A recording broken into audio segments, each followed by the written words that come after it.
بسم الله الرحمن الرحيم الحمد لله والصلاة والسلام على رسول الله وعلى آله وصحبه ومن والاه أما بعد اللہ تعالیٰ اس وقت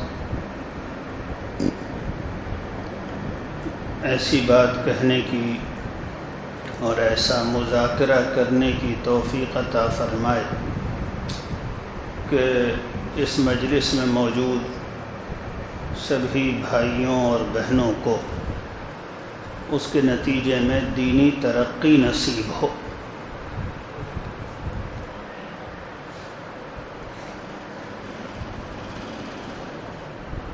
ہر مسلمان کو ہر وقت اس کی فکر رہنی چاہیے کہ میرے دین کی حفاظت ہو اور اس میں ترقی ہو۔ حفاظت ہو اور ترقی ہو۔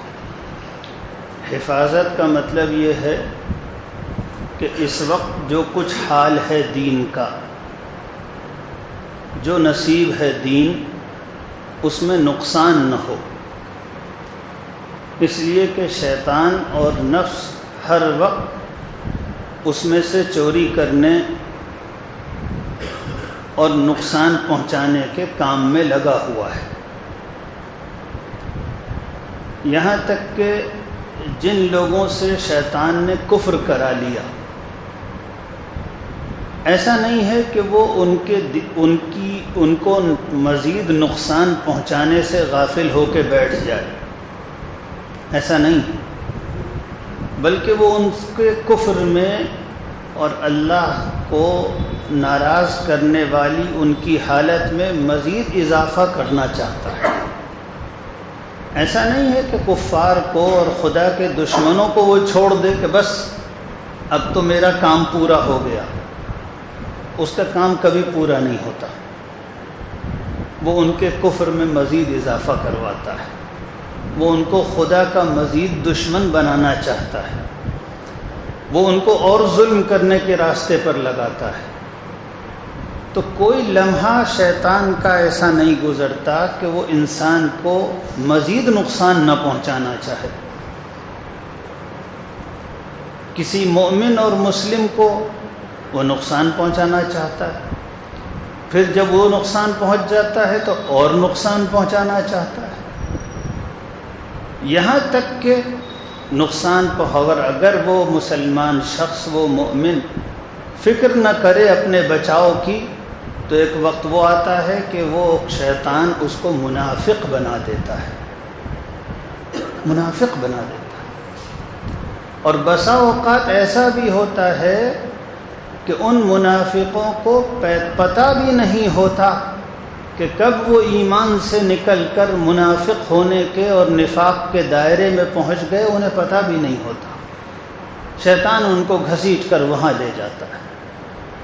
تو ایک کام مسلسل ایک فکر یہ رہنی چاہیے کہ اللہ تعالیٰ نے جو دین عطا فرما دیا ہے اس میں نقصان نہ ہو، اور دوسری فکر یہ ہونی چاہیے کہ ہمارے دینی حال میں ترقی ہو۔ جس طرح انسان کو دنیا کی کسی ترقی پر بس نہیں ہوتا، اور میں یہ کہتا ہوں کہ ہونا بھی نہیں چاہیے، دنیا کی ترقیوں میں بس ہو جانا اور اس سے زیادہ ترقی کی کوشش نہ کرنا، یہ اللہ اور اس کے رسول کا حکم نہیں ہے۔ بس اتنا حکم ہے کہ اپنی دنیا کی ترقی کی فکر میں دین کو نقصان نہ پہنچنے دینا، دین پر عمل اور دین کی حفاظت اور دین کی ترقی کی فکر کے ساتھ ساتھ دنیا میں جتنی ترقی کرو اتنا بہتر ہے، اس لیے کہ دین کی حفاظت کے ساتھ دنیا میں جو ترقی ہوگی انشاءاللہ اس سے اللہ کے دین کو فائدہ اور طاقت پہنچے گی۔ میں عرض یہ کر رہا تھا اپنے آپ سے بھی اور سب لوگوں سے، جس طرح انسان کی فطرت ہے کہ وہ ہر وقت اپنی دنیا کے سلسلے میں ترقی چاہتا ہے، جیسا مکان بن گیا اس کا جی چاہے گا اس سے اچھا مکان ہو تو اور بہتر ہے. جیسی کار لے لی اس کا جی چاہے گا اس سے اچھی کار ہو تو اور بہتر ہے. اگر کاروبار کا ٹرن آؤٹ سال بھر میں 50 لاکھ کا ہے تو اس کا جی چاہے گا کہ 50 کے بجائے اگلے سال 60 لاکھ کا ہونا چاہیے. وہ اپنے سامنے ٹارگٹ رکھتا ہے. اسی طرح بلکہ اس سے کہیں زیادہ اپنے دین کے سلسلے میں ترقی کی فکر ہونی چاہیے. ابھی میں جیسی نماز پڑھ رہا ہوں اس سے اچھی نماز پڑھوں. ابھی میرے دل کی پاکی کا اور صفائی کا اور دل کے نور کا جو حال ہے اس سے اچھا حال ہو. ابھی میرا مال جتنا اللہ کے راستے میں خرچ ہوتا ہے اس سے زیادہ خرچ ہونے لگے. ہر وقت اس فکر میں رہنا چاہیے آدمی کو. ایک صحابی رسول اللہ صلی اللہ علیہ وسلم کے پاس آئے اور انہوں نے آپ صلی اللہ علیہ وسلم سے نصیحت کی درخواست کی. تو آپ صلی اللہ علیہ وسلم نے ان کو چند نصیحتیں فرمائیں. اس میں پہلی نصیحت یہ فرمائی اتق المحارم تکن اعبد الناس. حرام کاموں سے بچو سب سے بڑے عبادت کرنے والے تم بن جاؤ گے. یعنی سب سے بڑی عبادت یہ ہے کہ آدمی گناہ سے بچے. سب سے بڑی عبادت یہ ہے کہ آدمی گناہ سے بچے. اس لیے کہ اگر کسی وقت کسی بینک میں پیچھے سے نقب لگا لیا جائے اور بینک والوں کو پتہ ہی نہ چلے کہ پیچھے سے نقب لگا ہوا ہے تو کتنا بھی ڈپازٹ ہوتا رہے ادھر سے نکلتا رہے گا. چور روزانہ لے کے جاتا رہے گا. کسی ٹنکی میں آپ خوب 2 انچ کے پانی سے پانی بھرا کیجئے لیکن پیچھے 4 انچ کا ہول کر دیجئے تو کتنا ہی پانی اس ٹنکی میں بھریے آپ خوش ہوتے رہیں کہ 4 گھنٹے موٹر چلا آج تو بہت پانی بھرا گیا, کچھ بھی نہیں بچا. اور اگر اس ٹنکی میں گناہ کا سوراخ نہ کیا جائے اور پانی چھوٹے سے نل سے بھرا جائے جس میں ہلکا ہلکا پانی آ رہا ہے لیکن سوراخ نہیں ہے تو دھیرے دھیرے اس ٹنکی میں بہت جمع ہو جائے گا. اور جس ٹنکی میں سوراخ ہے لیکن 2 انچی پائپ سے مسلسل سبمرسیبل پانی دے رہا ہے اس میں کچھ جمع نہیں ہوگا. اسی لیے حضور صلی اللہ علیہ وسلم نے زیادہ بڑی عبادت یہ بتائی کہ گناہ چھوڑے جائیں. زیادہ بڑی عبادت یہ نہیں بتائی کہ دن بھر روزے رکھو اور رات بھر نمازیں پڑھو. یہ زیادہ بڑی عبادت حضور صلی اللہ علیہ وسلم نے نہیں بتائی. اکثر شیطان اس اصول سے اور اس بات سے ہم لوگوں کو غافل کرتا ہے. گناہ چھوڑنے کی فکر کم کرتے ہیں, نیکیوں کے کرنے کی فکر تو ہم لوگ کر لیتے ہیں.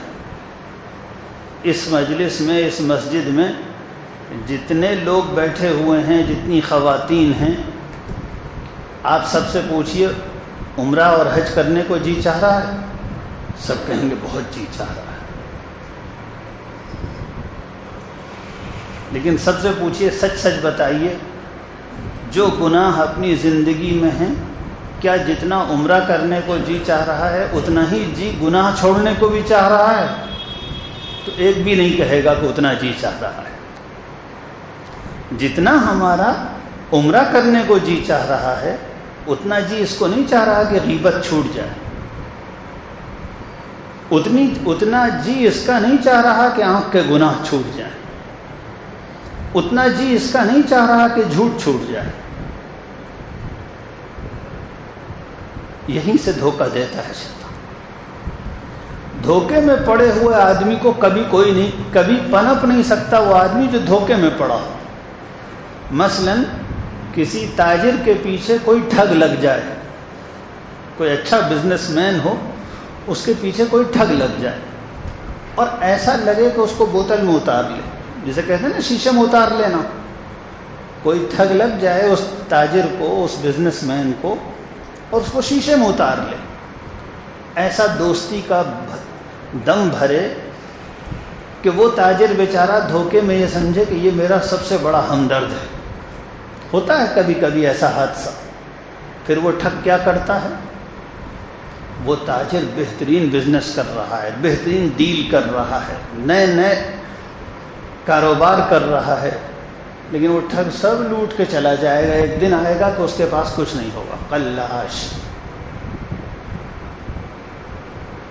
بالکل اسی طریقے سے کوئی آدمی اگر دھوکے میں پڑا ہو کہ اس کو اپنے گناہوں کی فکر نہ ہو، صرف یہ فکر ہو کہ میری عبادتیں زیادہ ہو جائیں، نیک اعمال زیادہ ہو جائیں، تو ایسے ہی ہے کہ شیطان اس کے پیچھے ٹھگ کی طرح لگ گیا.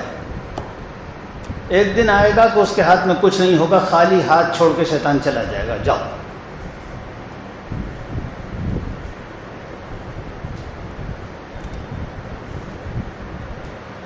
شیطان بہت کم ایسا ہوتا ہے کہ کسی کے پاس، کسی کے دل میں یہ دھوکے کا خیال ڈالے کہ تم نیک اعمال نہ کرو. کوئی آدمی اگر ذکر کرتا ہے تو شیطان آ کے کبھی اس سے نہیں کہتا کہ ذکر کیوں کرتے ہو، مت کرو. شیطان آ کے کہتا ہے گناہ کرو. شیطان نیکی چھڑوانے پہ اتنی محنت نہیں کرتا، اس لیے کہ وہ ہم سے زیادہ جانتا ہے کہ نقصان کس چیز سے زیادہ پہنچے گا.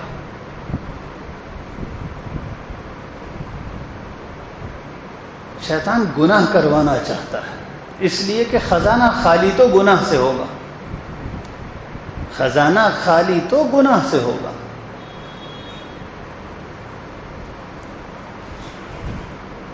گناہ بہت نقصان دہ چیز ہے. اسی لیے حضور صلی اللہ علیہ وسلم کے یہاں اس کی بہت اہمیت تھی کہ آدمی پوری زندگی اللہ کے حکم کے مطابق بنائے، ہر گناہ چھوڑے. اللہ تعالیٰ نے قرآن میں فرمایا وَذَرُوا ظَاهِرَ الْإِثْمِ وَبَاطِنَهُ.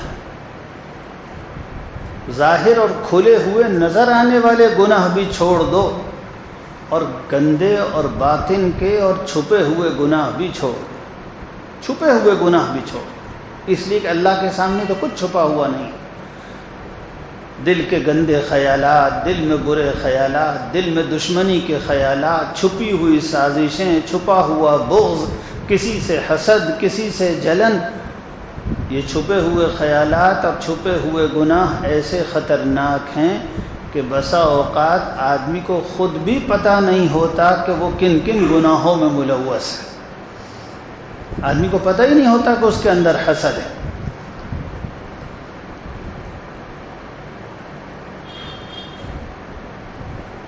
امام غزالی رحمۃ اللہ علیہ ایک بہت بڑے عالم گزرے ہیں. انہوں نے ایک بڑی عجیب بات لکھی ہے.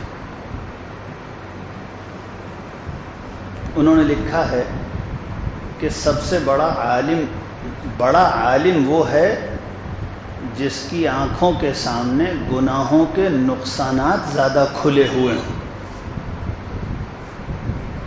بڑا عالم وہ ہے جس کو گناہوں کے نقصانات کا زیادہ پتہ ہو.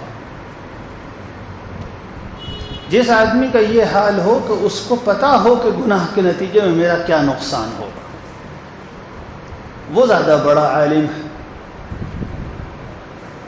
اور یہ بات کب کس کو پتہ ہوتی ہے؟ جس کے اوپر اللہ تعالیٰ یہ کھول دیتے ہیں کہ تم نے جو نیکیاں کیں اس کے نتیجے میں تمہیں کیا نور حاصل ہوا. بعض لوگ ہوتے ہیں خوب نیکیاں کر رہے ہیں اور نیکیوں کے نتیجے میں ان کو اللہ تعالیٰ ایک نور بخش رہا ہے، ایک دل کی دولت مل رہی ہے، مگر جو ملی دولت تو مسجد سے نکلتے ہی کھو دی، نکلے اور آنکھ کہیں غلط جگہ ڈال دی، نکلے اور زبان سے کوئی گناہ کر دیا، نکلے اور کوئی غلط کام کر لیا، کوئی جھوٹ بول دیا، کسی کے اوپر غلط غصہ کر دیا، کسی کی غیبت کر لی، ابھی نور جمع ہوا تھا فوراً ضائع ہو گیا. لیکن جن لوگوں کو اللہ تعالیٰ حس دیتا ہے ان کا حال یہ ہوتا ہے وہ اپنی دولت بہت بچا کر اور حفاظت کر کے رکھتے ہیں. جو اللہ تعالیٰ نے دے دیا بس اب اس کی حفاظت کرنی ہے، کہیں گناہ اس کو ضائع نہ کر دے. اللہ تعالیٰ محفوظ رکھے۔ بعض لوگ ہوتے ہیں اللہ تعالیٰ نے ان کو دین کی دولت عطا فرمائی، علم دین کی دولت عطا فرمائی، لیکن وہ اس نور کو گناہ کے ذریعے ضائع کر دیتے ہیں۔ ادھر گناہ کیا، اب نور چلا گیا۔ دل کا نور کیا ہے؟ دل کا نور یہ ہے کہ نیکی کی محبت پیدا ہو۔ دل کا نور یہ ہے کہ نیک چیزیں اچھی لگنے لگیں، برائی سے نفرت پیدا ہو جائے، یہ سب سے بڑا نور ہے۔ اور دل کی بے نوری یہ ہے کہ گناہ اچھے لگنے لگے۔ ہم لوگوں کا سب سے بڑا مرض یہی تو ہے کہ گناہ اچھے لگتے ہیں، لیکن جو لوگ اپنی حفاظت کرتے ہیں، اور یہ بہت اہم بات ہے، جو لوگ اپنی حفاظت کرتے ہیں، یعنی نیک اعمال کے ذریعے اللہ تعالیٰ جو دل کی دولت، جو نور عطا فرماتے ہیں، وہ ان کی حفاظت کرتے ہیں، ان کا بہت جلدی یہ حال ہو جاتا ہے کہ گناہوں سے ان کو گھن آتی ہے، نفرت ہوتی ہے، برے لگتے ہیں۔ ہم میں اور ان میں یہی فرق ہے کہ ہم نے گناہوں سے بچنے کی کوشش نہیں کی، نتیجہ یہ ہے کہ ہمیں گناہ اچھے لگتے ہیں۔ اور بے خبری اس وجہ سے ہے کہ اللہ والوں کو پاس سے دیکھنے اور ان کی مجلسوں میں بیٹھنے کی توفیق نہیں ملتی، اس لیے بے خبر بھی ہیں کہ یہ نور ہوتا کیا ہے۔ سب سے بڑا نور یہ ہے کہ نیک اعمال کرنے کے نتیجے میں گناہ برے لگنے لگے۔ ہم نے دیکھا اللہ والوں کو کہ ان کو بے حیائی اتنی ہی بری لگتی ہے، اور اس سے ان کے دل کو ایسی تکلیف ہوتی ہے جیسی تکلیف کسی سخت گرمی کے موسم میں کسی آدمی کو ہو دھوپ سے، جیسے تکلیف ہوتی ہے دھوپ سے ہم لوگوں کو، ایسے ہی ان کو کسی بے حیائی کے ماحول میں تکلیف ہوتی ہے۔ میں نام نہیں لوں گا، ایک بزرگ کا ایک اسپتال میں ان کو ایڈمٹ کیا گیا، جہاں وارڈ میں وہ ایڈمٹ تھے، روم تھا، اس میں تو عام طور پر وارڈ بوائے آتے تھے، یا اگر نرسیں بھی آتی تھیں تو خدمت کرنے والے اور ان کے گھر والے سب موجود ہوتے تھے، تو ان کو اتنی وحشت نہیں ہوتی تھی۔ لیکن طبیعت بگڑی تو اس کے نتیجے میں آئی سی یو میں لے جایا گیا۔ آئی سی یو میں ساتھ والے کوئی نہیں، اور وہی سارا عملہ ہر وقت نرسوں کا اور لڑکیوں کا۔ تو 24 گھنٹے بھی نہیں ہوئے تھے کہ مجھ سے انہوں نے یہ کہا کہ مجھے یہاں سے نکال لو، چاہے میں مر جاؤں مجھے یہاں سے نکال لو، مجھے سخت تکلیف ہے، 1 منٹ نیند نہیں آئی۔ کیوں؟ ان لوگوں کو اللہ تعالیٰ گناہ نہ کرنے کے نتیجے میں دل کے اندر گناہوں کی ایک نفرت پیدا کر دیتا ہے۔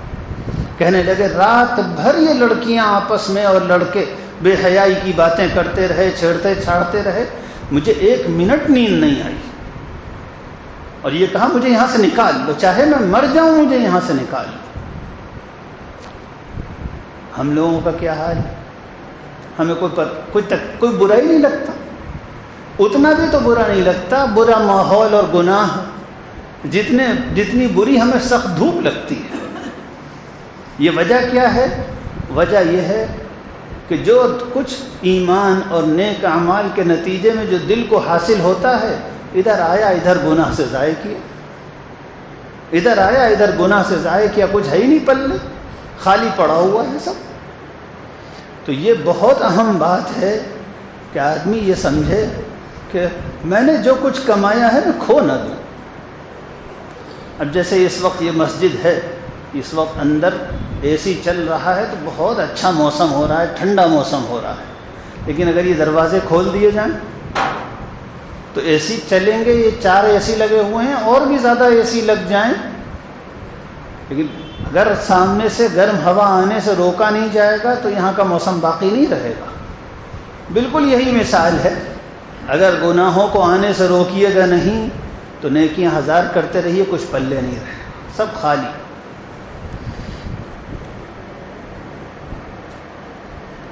گناہ تو سراسر نقصان کا سودا ہے۔ گناہ کی مثال بعض بزرگوں نے انگارے سے دی ہے کہ کوئی چھوٹا سا انگارہ یہ سوچ کر کہ بہت چھوٹا سا ہے اپنی اٹیچی میں کپڑے میں نہیں رکھ لیتا، اگر اتنے چھوٹے سے کیا ہوگا. کوئی یہ سوچ کر اپنے بستر میں رکھتا ہے انگارہ کہ بھئی اتنا چھوٹا سا انگارہ ہے، رکھ لے بستر میں، کیا ہے اس سے، یہ کیا کر لے گا. اس لیے کہ کچھ پتہ نہیں کہ چھوٹی سی چنگاری کب پورا گھر جلا دے گی، پتہ نہیں ہوتا.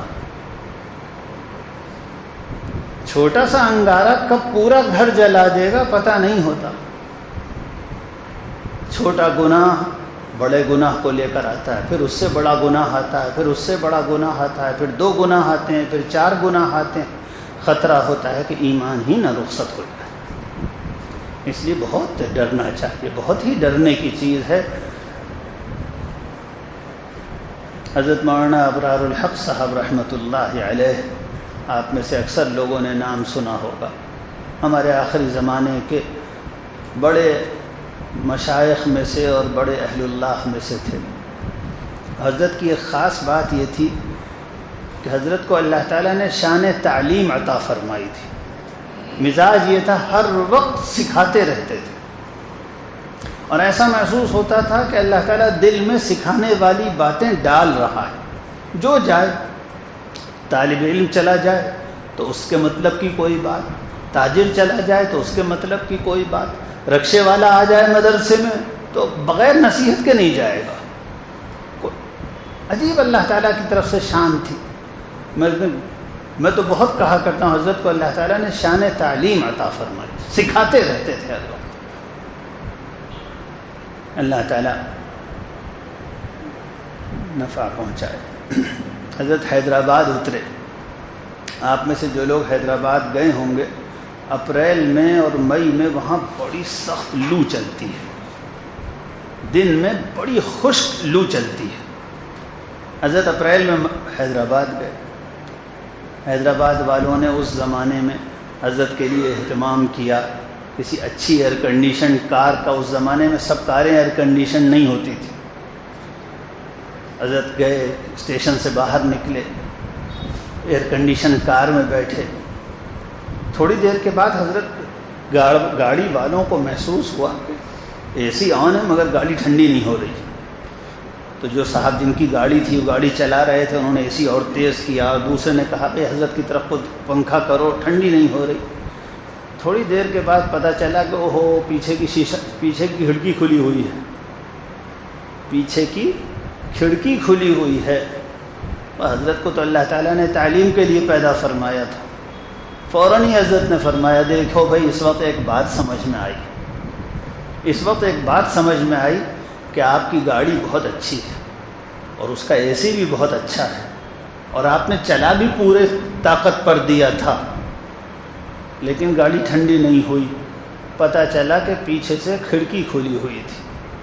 ایسے ہی ہم لوگوں کی گناہوں کی کھڑکیاں اگر کھلی رہیں گی تو نیکیوں کا کوئی فائدہ نہیں ہوگا. بڑے خسارے کی بات ہے سب کچھ حاصل کریں اور گناہ کر کے کھوتے رہیں. بتائیے ہم لوگوں نے اب تک کتنی نیکیاں کی ہیں. الحمدللہ نیکیوں سے خالی نہیں ہیں. اگر گناہ کی کھڑکی بھی بند ہوتی تو ہمارے نور کا کیا حال ہوتا. کتنی تلاوت کی، کتنی نمازیں پڑھی، کتنے سجدے کیے، کتنی دعائیں مانگی، اور کبھی کبھی بہت اچھے سجدے نصیب ہوئے، کبھی بڑی اچھی دعا نصیب ہوئی. کچھ پتہ نہیں ہوتا کب کس لمحے میں دل کو وہ کیفیت نصیب ہو جائے جو جھولی بھر دے. پتہ نہیں ہوتا آدمی کو. کبھی کبھی لمحوں میں وہ نیکیاں ہو جاتی ہیں جو بعض اوقات مہینوں میں نہیں ہوتی. کس وقت اللہ سے کیسا سچا استغفار نصیب ہو جائے، کب اللہ کا اچھا سا شکر نصیب ہو جائے، پتہ نہیں ہوتا. لیکن ٹنکی میں چھید ہے تو یہ بھی پتہ نہیں ہوتا کہ کتنی دولت آئی اور کتنی چلی گئی. پتہ تو اس کو ہو جس کے پاس رکے، پتہ تو اس کو ہو جس کے پاس رکے. جب ہمارے پاس رکتا ہی نہیں تو پتہ ہی نہیں، گن بھی نہیں پاتے ہم، پتہ ہی نہیں چلتا. ہاں جو لوگ حفاظت کرتے ہیں ان کو پتہ چلتا ہے کیا دولت آئی اور کیا ملا، اور کیسی کیسی حفاظت کرتے ہیں. اللہ والوں نے اپنی ہمیشہ بہت حفاظت کی گناہ سے، بہت حفاظت کر، بڑی کوشش اس بات کی کہ گناہ نہ ہو، اور اسی لیے جہاں گناہ کا موقع ہوتا ہے وہ وہاں سے بھی بھاگتے ہیں۔ ہم نے دیکھا بھی، سنا بھی، پڑھا بھی اللہ والوں کے بارے میں کہ اہل دنیا کے ساتھ رہنے سے ان کو سخت تکلیف ہوتی تھی، بھاگتے ہیں وہ اہل دنیا کے پاس نہ رہنا پڑے۔ اہل دنیا کون لوگ ہیں؟ وہ آدمی اہل دنیا نہیں دکان میں لگا ہوا ہے، نہ، اگر ایمان کے ساتھ اور دین کی فکر کے ساتھ دکان میں لگا ہوا ہے تو اس کا دکان میں رہنا بھی دین ہے۔ اہل دنیا وہ لوگ ہیں جن کو ان کی دنیا اللہ سے غافل رکھتی ہے۔ اہل دنیا وہ لوگ ہیں جن کو ان کی دنیا اللہ سے غافل رکھتی ہے، یاد ہی نہیں آ رہی اللہ کی، ہر وقت دنیا کا چرچے، دنیا کی فکر، دنیا کا شوق، دنیا کے رشک، ہر وقت اسی کی تمنا، اسی ماحول میں رہنا۔ واقعہ یہ ہے اہل دنیا بھی کیا ان کی زندگی ہے، بڑی پست ان کی تمنائیں، بڑے حقیر ان کے خواب، بڑے معمولی ان کے شوق۔ کبھی کبھی اپنی گناہگاری اور بے حقیقتی کے باوجود اللہ نے جو تھوڑا بہت ایمان دے دیا ہے، اس کے نتیجے میں بعض وقت بڑا شکر ادا کرنے کو جی چاہتا ہے کہ اللہ تعالیٰ نے خالص اہل دنیا میں سے نہیں بنایا۔ کبھی ذرا ٹرین میں جائیے اور دن کا سفر ہو تو ذرا مسافروں کی گفتگویں سنیے، اوہو فلاں پے کمیشن آ گیا، اتنے % بڑھ رہا ہے، اتنا کٹے گا، اتنا بڑھ جائے گا، ہم جب ریٹائر ہوں گے تو اتنا PF ہو جائے گا، اور فلاں چیز اتنی ملے گی، ہمیں تو نام بھی اتنے نہیں معلوم، فلاں فلاں کیا کیا ہوتا ہے، گریچوٹی اتنی ملے گی اور فلاں اتنی ملے گی، کچھ اور ہے ہی نہیں۔ بیٹے نے یہ کر لیا، بیٹی فلاں کام کرنے لگی، فلاں اتنا کمانے لگا، اور فلاں نے اتنی ترقی کر لی۔ کچھ نہ دنیا میں کوئی شعور، نہ کوئی تمنا، نہ اخلاق، نہ دین۔ خدا کی محبت تو بہت اونچی چیز ہے، دنیا کے سلیقے کی باتیں بھی نہیں ہیں۔ تو اس وقت دل میں شکر کا جذبہ آتا ہے، الحمدللہ اللہ تعالیٰ نے ایسا غافل نہیں بنایا ہے۔ ہیں تو ہماری بہت کمیاں، لیکن اللہ نے ایسا غافل اور ایسے حقیر مقصد کے لیے جینے والا نہیں بنایا ہے۔ میں عرض یہ کر رہا تھا کہ اللہ والوں کو اللہ تعالیٰ جب دولت دیتا ہے تو ان کو بڑی حفاظت کرتے ہیں۔ حضرت مولانا شیخ الحدیث حضرت مولانا محمد یونس صاحب نور اللہ مرقدہ، حضرت کا ایک واقعہ عجیب تھا، اور میں نے حضرت کو واقعی بہت ہی حفاظت کرتے ہوئے دیکھا، بہت ہی حفاظت اپنی۔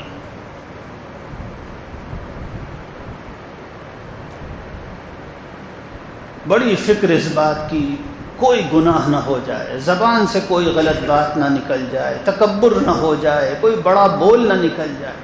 واقعی حضرت ڈرتے رہتے تھے، کانپتے، اس میں کوئی مبالغہ نہیں، لٹرلی یہی حال تھا مجلس میں کہ حضرت کو کانپتے ہوئے میں نے دیکھا، اس بات سے کانپتے ہوئے کہ بڑا بول زبان سے نہ نکل جائے، اس بات سے کانپتے ہوئے۔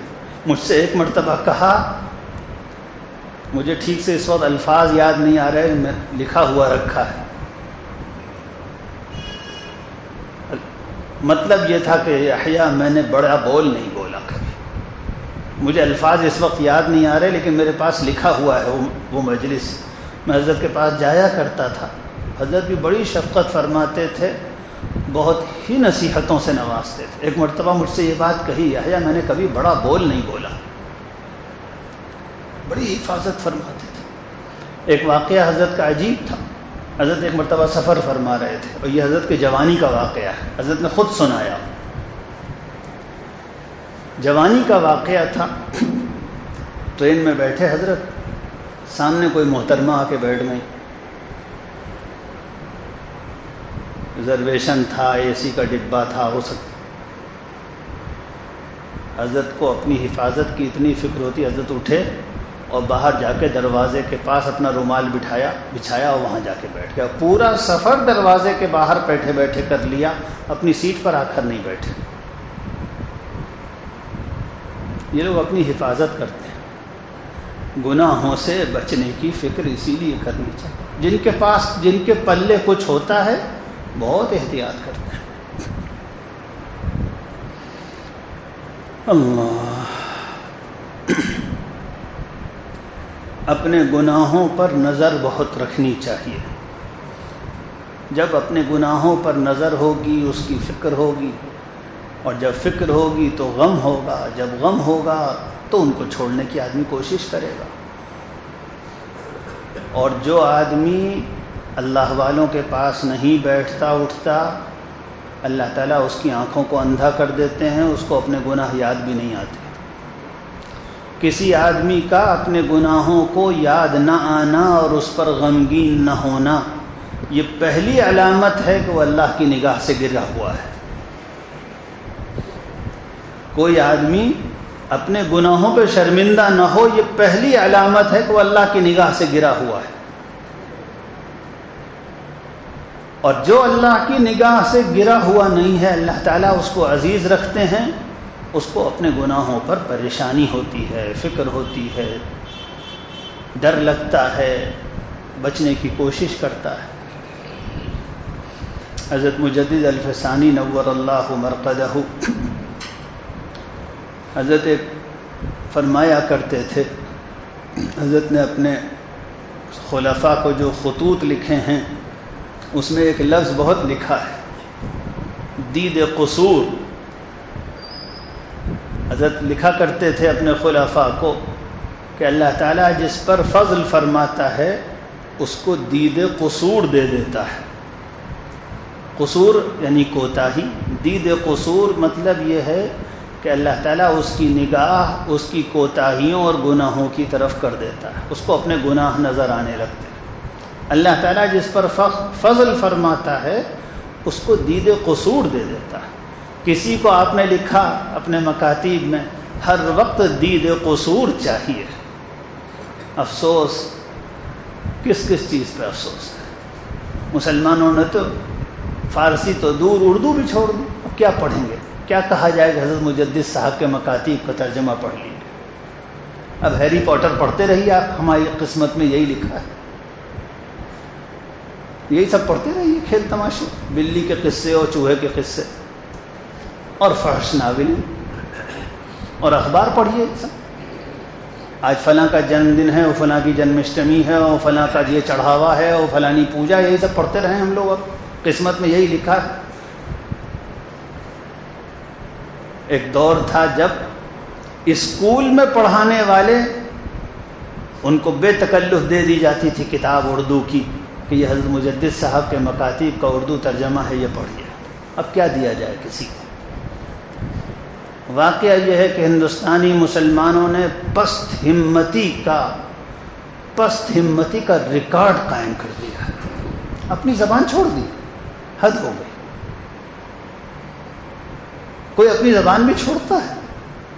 ایسے ہی ہے جیسے اپنی اولاد چھوڑ دے آدمی, اپنی ماں چھوڑ دے, اپنا باپ چھوڑ دے. زبان چھوڑ دی, کیوں؟ اس لیے کہ اب اس سے پیسے نہیں ملتے. اگر باپ کمانے لائق نہیں رہے گا تو باپ چھوڑ دیں گے. باپ تو باپ رہے گا, خاندان تو اپنا ہی خاندان رہے گا. بچوں کو اردو کیوں نہیں پڑھاتے؟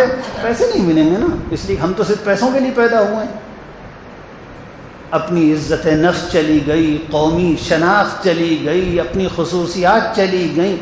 کون سی قوم تھی وہ کہاں جا کے گر گئی؟ کیا قوم تھی, کیوں چلی گئی؟ صرف پست ہمتی کے نتیجے. خیر, یہ تو بات بیچ میں آ گئی. عرض یہ کر رہا تھا کہ حضرت مجدد صاحب رحمۃ اللہ علیہ بہت کثرت سے یہ بات فرماتے ہیں, اپنی غلطیوں پر نظر ہو, اس پر شرمندگی ہو, بس اسی میں جینا اور مرنا ہونا چاہیے. آدمی اپنے گناہوں کی فکر رکھے. اب سوال یہ اٹھتا ہے کہ جب گناہ اتنے خطرناک ہیں, اور بھئی گناہ کیوں خطرناک نہ ہو؟ گناہ تو اللہ کو ناراض کرنے والی چیز ہے. آدمی سوچے اللہ کو ناراض کرنے والی چیز. تو پھر گناہوں سے بچا کیسے جائے؟ اللہ کے عذاب سے بچنے کے لیے گناہ سے بچنا ضروری ہے. بہت سے لوگوں کو شیطان نے اس دھوکے میں ڈال دیا ہے اللہ بہت رحیم ہیں اس لیے گناہ کیے جاؤ. یہ اللہ کی رحمت کی امید نہیں ہے، یہ اللہ کے مقابلے میں جرأت ہے. کسی کا باپ بہت محبت کرتا ہو اور کوئی سزا نہ دیتا ہو تو پھر کیا صبح آتے جاتے ہوئے ایک ایک چپت لگائے گا اپنے باپ کو؟ ابا تو بہت نرم ہیں. اس کے نتیجے میں اگر اس باپ کے پاس تھوڑی سی بھی عقل ہوگی تو ایک دن پکڑ کے اچھی پٹائی کرے گا. تو اللہ سبحانہ و تعالیٰ کو معاذ اللہ ثم معاذ اللہ کیا بے غیرت سمجھا ہے؟ اللہ کی رحمت سے امید ان لوگوں کے لیے ہے جو ڈرتے بھی ہوں، اور جو نہ ڈرتے ہوں ان کے لیے اللہ کی رحمت سے امید بالکل نہیں ہے. بالکل دھوکہ ہے یہ سمجھنا کہ ہم گناہ کرتے رہیں گے اللہ تعالیٰ کی رحمت کی امید پر. ایسے ہی ہے کہ جیسے کوئی آدمی یہ سوچ کے زہر کھا لے کہ باہر نخاس میں تو بہت سے اسپتال ہیں، کسی نہ کسی میں جا کے ایڈمٹ ہو جاؤں گا اس لیے آج سانپ سے کٹوا لیتا ہوں. کسی کو دیکھا ہے کہ اس امید پر کہ اسپتال میں ایڈمٹ ہو جاؤں گا زہر کھا لے؟ اللہ کی رحمت کے بھروسے پر گناہ کرنا ایسے ہی ہے جیسے کوئی زہر کھا لے، اس امید پر کہ علاج کرا لوں گا. اللہ کی رحمت کا استحضار جب ہے جیسے کوئی جب زہر کھا لے اور یہ سوچے کہ اب تو اتنا خطرناک زہر کھایا ہے اب اسپتال میں نہ جاؤں، اب تو گھر پہ ہی مر جاؤں، اور موت کے انتظار میں بیٹھ جائے، تو اس کے سمجھدار دوست اور رشتہ دار کہیں گے نہیں نہیں بہت اچھی دوائیں موجود ہیں، بہت اچھے ڈاکٹر موجود ہیں، چلو اسپتال میں ایڈمٹ ہو انشاءاللہ بچ جاؤ گے. اس کے لیے ہے رحمت.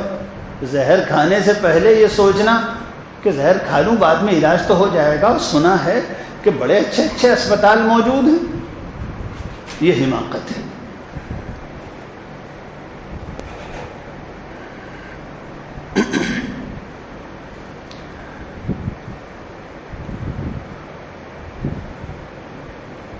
گناہ سے بچا کیسے جائے؟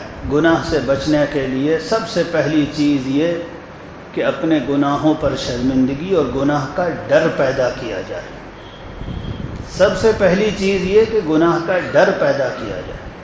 اگر عرصے سے غفلت کے نتیجے میں اور اہل دنیا کی صحبت کے نتیجے میں، اگر غفلت کے نتیجے میں اور اہل دنیا کی صحبت کے نتیجے میں گناہ کا ڈر دل سے نکل گیا ہے تو پہلی بات تو یہ کہ آدمی یہ سوچے میرے دل سے گناہ کا ڈر نکلا کیوں ہے.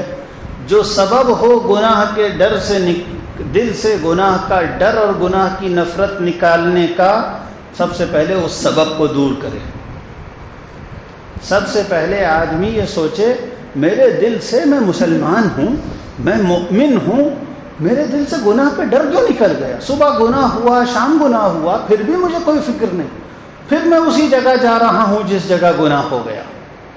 جس محفل میں گناہ ہوا، جس بازار میں گناہ ہوا، میں پھر وہیں جا رہا ہوں. میرے دل سے گناہ کا ڈر کیوں نکلا؟ اس کا مطلب کوئی بری ایسی چیز ہے جس نے میرے ایمان کو متاثر کیا ہے. اب وہ چیز کیا ہوتی ہے؟ دو چیزیں ہوتی ہیں. اپنی غفلت کا مطلب اللہ کو یاد نہ کرنا، جہنم کے عذاب کو یاد نہ کرنا، قبر کے عذاب کو یاد نہ کرنا، یہ ہے غفلت. جیسے کسی بچہ ہوتا ہے اس کو پتہ ہی نہیں ہوتا کہ یہ انگارہ ہے یہ جلا دے گا. اگر کوئی جلتی ہوئی چیز اس کو خوبصورت لگی وہ تو ہاتھ مارتا ہے اس پر، تو وہ تو اس کو پتہ نہیں ہے. اسی طریقے سے جب ہم بالکل بھلا کے رہتے ہیں اللہ کو، دل میں تازہ ہی نہیں کرتے، کبھی سوچنے بیٹھتے ہی نہیں کہ جہنم میں کیا کیا پیش آئے گا، ان گناہوں کو اگر معاف نہیں کیا گیا تو اس کی کیا سزا ملے گی، قبر میں کیسا عذاب ہوگا، کبھی سوچتے ہی نہیں. تو یہ غفلت سبب بنتی ہے گناہ کا. ایسے ہی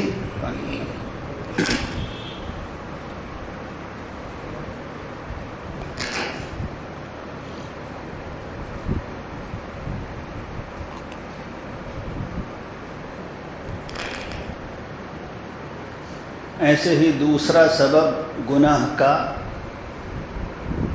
اہل غفلت کی صحبت ہے۔ اہل غفلت کا مطلب ایسے لوگ جن کی زندگی میں اللہ کی یاد ہے ہی نہیں، چاہے وہ دینداروں کا حلیہ پہنے ہوئے ہوں۔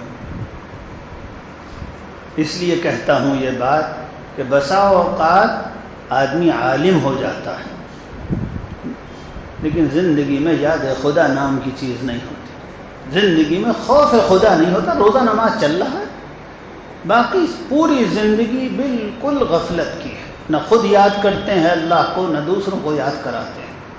اس لیے دھوکہ نہ کھائے آدمی ظاہری شکلوں سے، دھوکہ نہ کھائے آدمی دینداری کی شکلوں سے۔ آدمی یہ دیکھے کہ کس کے پاس بیٹھ کر گناہ سے ڈر لگتا ہے، کس کے پاس بیٹھ کر آخرت کی فکر پیدا ہوتی ہے۔ اگر ایسا نہیں ہے اور اہل غفلت کا ساتھ رہتا ہے ہر وقت، تو یہ بھی ایک سبب ہے گناہ کا ڈر دل سے نکلنے کا۔ دو باتیں میں نے ذکر کی، اللہ تعالیٰ مجھے بھی یاد رکھنے کی توفیق عطا فرمائے۔ گناہ کا ڈر کیوں نکلتا ہے؟ خود غفلت، اللہ اور اس کے عذاب اور جنت جہنم کو یاد نہ کرنا۔ ذرا سوچیں، ہم لوگ آج صبح سے لے کر اب تک 14 گھنٹے ہو گئے، فجر کو یا اور زیادہ 15 گھنٹے ہو گئے۔ ان 15 گھنٹوں میں کتنی دیر آخرت کی فکر رہی اور جنت اور جہنم کا خیال دل میں رہا؟ ان 15 گھنٹوں میں کتنے منٹ رہے؟ 15 منٹ بھی نہیں رہے۔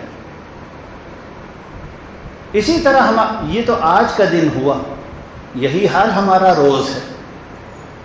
اس غفلت کے ساتھ دل میں گناہ سے ڈر کیسے پیدا ہوگا؟ اس کا علاج یہ ہے، اسی لیے علاج بتاتے ہیں مشائخ کہ دن میں کسی ایک وقت مرنے کا، موت کا مراقبہ کیا جائے۔ یہی اس کا علاج ہے۔ ہم جس مرض کے مریض ہیں یہ اسی کا علاج ہے۔ شیطان نے آنکھوں پہ ایسا پردہ ڈالا ہے کہ اپنے مرض کو جاننے کے باوجود شفا کی کوئی طلب نہیں ہے، شفا کی کوئی طلب اور کوشش نہیں ہے۔ علاج یہ بتایا ہے مشائخ نے کہ چند منٹ، زیادہ نہیں، 2-4 منٹ آنکھیں بند کر کے آدمی سوچے کہ میرے ساتھ مرنے کے بعد کیا ہوگا۔ اب میری موت آ گئی، اب فرشتے میری روح قبض کر رہے ہیں، اب مجھے نہلایا جا رہا ہے، اب مجھے کفن پہنایا جا رہا ہے، اب میری نماز جنازہ ہو رہی ہے۔ سوچتا رہے آدمی، ایسے ہی تصور کرے، اب مجھے قبر میں لٹا دیا گیا، اب اوپر سے پٹرے رکھ کے مٹی ڈال دی گئی، اب میرے پاس منکر نکیر آئے، اب سوال جواب ہو رہا ہے، اب قیامت کا دن ہو گیا، اب حساب کتاب ہو رہا ہے، اب میرا نامہ اعمال آ رہا ہے۔ خدا نخواستہ جہنم ہوگی تو میرے ساتھ کیا ہوگا؟ جہنم میں کیسا عذاب ہوگا؟ اللہ نہ کرے میں اگر جہنم میں گیا تو، اور اگر جنت ہوئی تو جنت میں کیا کیا ہے؟ یہ جنت کے محل ہیں، یہ جنت کے باغ ہیں۔ 2-4-5 منٹ آدمی آخرت اور موت کا مراقبہ کر لیا کرے، اس سے کم چراغ تو روشن ہوگا، بجھا ہوا چراغ تو جلے گا کم سے کم۔ یہ جو حال ہے ہماری غفلت کا کہ کچھ یاد ہی نہیں آتا، اور سمجھ رہے ہیں ہم تو روزہ نماز کرتے ہیں۔ ہماری نماز کون سی نماز ہے؟ اس نماز میں اللہ ہے کہاں؟ وہ تو رکوع سجدہ ہے صرف۔ اس لیے میرے بھائیوں، میں اپنے آپ سے بھی کہتا ہوں، آپ لوگوں سے بھی کہتا ہوں، اپنی موت، اپنی جنت جہنم، آخرت کو بار بار یاد کیا کریں، اسی سے یہ غفلت دور ہوگی۔ اور دوسرا سبب جس کی وجہ سے گناہوں کا ڈر نکل جاتا ہے وہ اہل دنیا کی صحبت ہے۔ میرے بھائیوں، بس اہل دنیا کے ساتھ تو ضرورت سے ہی رہنا چاہیے. ضرورت سے مطلب کاروبار کرنا ہے تو کاروبار کے لیے ان کے ساتھ رہ لیجئے. باقی آدمی اپنا وقت زیادہ سے زیادہ اللہ کو یاد کرنے والوں کے ساتھ گزارا کرے، اپنا الگ ماحول بنائیے. حضرت مولانا مفتی شفیع صاحب رحمۃ اللہ علیہ بہت بڑے عالم، بہت بڑے اللہ والے بزرگ تھے. عالم جب تک اللہ والا نہ ہو اس کی زبان سے حکمت کی باتیں نہیں نکلتی. حضرت مفتی شفیع صاحب رحمۃ اللہ علیہ نے ایک عجیب بات فرمائی. حضرت نے فرمایا لوگ کہتے ہیں ماحول بہت خراب ہے، ماحول بہت خراب ہے، ماحول بہت خراب ہے. ارے بھائی اسی خراب ماحول میں اپنا ایک اچھا ماحول پیدا کر لو. اسی خراب ماحول میں اپنا ایک اچھا ماحول پیدا کرو، یہی راستہ ہے. ورنہ آسمان سے تمہارے لیے اچھا ماحول تو نہیں اترے گا. دیکھو کتنی حکمت کی بات حضرت نے بتائی. اسی خراب ماحول میں اپنے لیے ایک اچھا ماحول پیدا کرو، یعنی اپنے گھر کے ماحول کو بدلو، اپنے دوستوں کے سرکل کو بدلو. میں کن کے ساتھ اٹھتا بیٹھتا ہوں، مجھ کو کچھ ایسا حلقہ احباب میں خود تیار کروں. فلاں فلاں لوگ ایسے ہیں جو اللہ کو یاد کرتے ہیں اور دینی ترقی کر رہے ہیں، میں ان کے ساتھ رہوں. آدمی یہ سوچے کہ مجھ کو دین کا نفع کس کے ساتھ رہنے میں ہے اور کس کے ساتھ رہنے میں نقصان ہے. ہمارے والد صاحب اللہ تعالیٰ ان کی عمر میں برکت دے، پڑھنے پڑھانے کے سلسلے میں ایک بات بتاتے ہیں اپنی. فرماتے ہیں کہ دیوبند کے زمانے میں ہم اور مولانا عبد الرحیم صاحب بس یہ دو ساتھی تھے. ایک مولانا عبد الرحیم صاحب مرحوم تھے ہمارے وطن کے، بڑے صالح اور پڑھنے والے شخص، نوجوانی میں انتقال ہو گیا. تو ابا جی کہتے ہیں کہ ہم نے تو بس یہ سوچ لیا کہ مولانا عبد الرحیم کے ساتھ رہنا ہے، اس لیے کہ وہ ہم سے بھی اچھے ہیں پڑھنے میں. اور مولانا عبد الرحیم یہ کہا کرتے تھے، اور یہی بات انشاءاللہ صحیح بھی ہے، اللہ تعالیٰ نے ہمارے ابا جی کو علم اچھا دیا تھا اور اپنے اساتذہ کے بڑے محبوب بھی تھے. مولانا عبد الرحیم صاحب کہا کرتے تھے ہم نے تو مولوی زکریا کا دامن پکڑ لیا، بس اس وجہ سے پڑھ گئے. تو ان دونوں نے یہ طے کر لیا تھا کہ ہمارے ساتھ اور جو دوست ہیں بس وہ کھیلنے کے دوست ہیں، باقی ہم اگر پڑھنا ہے تو اپنے سے اچھے کو کسی کو پکڑ لو. تو یہ خالی پڑھنے کے لیے کی بات نہیں ہے، دین کے سلسلے میں بھی یہی بات ہے کہ آدمی کسی اچھے کو پکڑ لے کہ اس کے ساتھ رہوں گا تو فائدہ ہوگا، ایسے کے ساتھ نہ رہے کہ نقصان ہو. اب آدمی خود سوچ لے، اپنے آپ کو دیکھے کس ماحول میں رہنے سے دین کا نفع ہوتا ہے اور کس ماحول میں رہنے سے دین کا نقصان ہوتا ہے. تو ایک بات تو گناہ چھوڑنے کا ایک ذریعہ یہ ہے جو میں نے ذکر کیا. دوسری بات یہ آدمی خود بھی دعا کیا کرے اور اللہ والوں سے اپنے گناہوں کے چھوڑنے کی دعا کروایا کرے. ضروری نہیں کہ اپنے گناہ بتائے میں یہ گناہ کرتا ہوں، یہ گناہ کرتا ہوں. یہ تو بس اپنے کسی مصلح کو جس سے اصلاحی تعلق ہو اس کو بتائے بس، اور اس کے علاوہ کسی کو نہ بتائے. اچھا یہی ہے کہ آدمی اپنے گناہوں کو چھپا کے رکھے. گناہ بتانا کوئی اچھی بات نہیں ہے.